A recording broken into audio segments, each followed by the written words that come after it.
Okay, so starting from the backyard, this is the back gate, and I have, as you can see, some sunflowers that are about to pop, and I put like some wild type of flowers that are supposed to attract bees and such in there as well, to have like some prickly pears, spiky kind of things on this end, and maybe by the entryway, because so many of my friends that look out for me always tell me just to watch out for the evils that creep in more ways than one. And I love that idea of just that, like, this is my home, I want to protect it.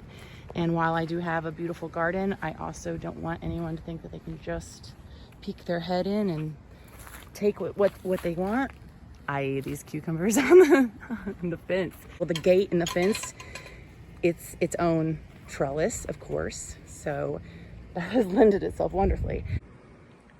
Walking towards the backyard, this used to have a huge, I don't remember what kind of tree it was. They called it like a trash tree of some sort, and it was beautiful and creepy, and it was the whole reason, one of the selling points for why we wanted to move in. But of course it was like on its last leg, and then like a year in, we had to, you know, make the decision for safety purposes to have to get it torn down. So they asked me if I wanted to grind the stump, and I said, nah, it would be cool if you varnished or did like something to like shine the trunk where you could actually like mop it. It turned into a garden. It turned into like this really beautiful rock garden that has now since been, oh, it's just everything to me.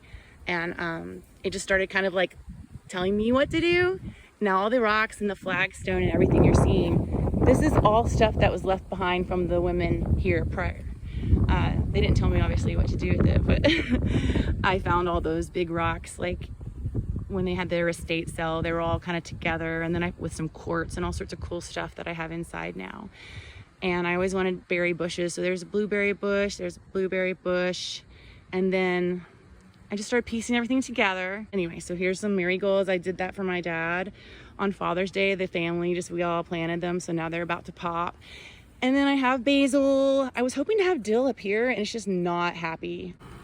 So yes, I have okra in the midst of cucumbers. Now, I hate the look of these. I already watered. These look wet. I'm gonna have to Google search, but if any, you know, they're looking like really droopy and wet and almost like, well, I obviously know something's eating that. I need to figure that out. And then Holstein cowpeas.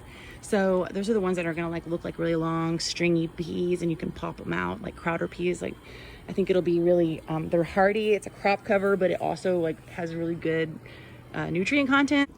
So yeah, of all the vegetables and plants that I have, which ones will benefit the most from being in the garden boxes?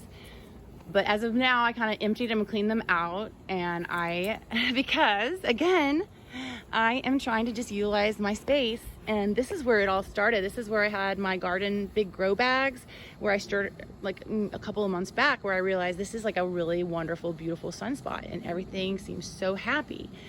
So just along the way, I just kind of, you know, paper, cardboard, dirt, just kept making it closer and coming out and further and further.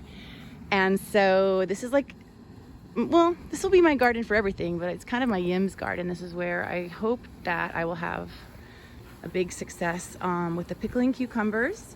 And then I've got marigolds and calendula, and there's Malabar spinach that's going to be lining right there and vine up hopefully on the AC unit. And yeah, so the pickling cucumbers, I've got green beans. And then I'm just kind of like figuring out what I want to do with everything. Obviously being mindful of a sprinkler system and that thing right there. But yeah, I have so many plants still. I've had pretty bad luck with tomatoes in the past, but I kind of feel confident that now I can, green beans. I'm doing more pickling cucumbers. There's watermelon. I'm trying to do herbs in these little baskets. And then, you know, what do I have here? Lettuce, okra. Oh, I love I'm trying to find all the companion flowers. So I've got zinnias and calendula and some other bullshit, and I don't remember what else. Oh, and then, the cannas are just doing great. And then I've got my jasmine. And then I've got my sweaty ass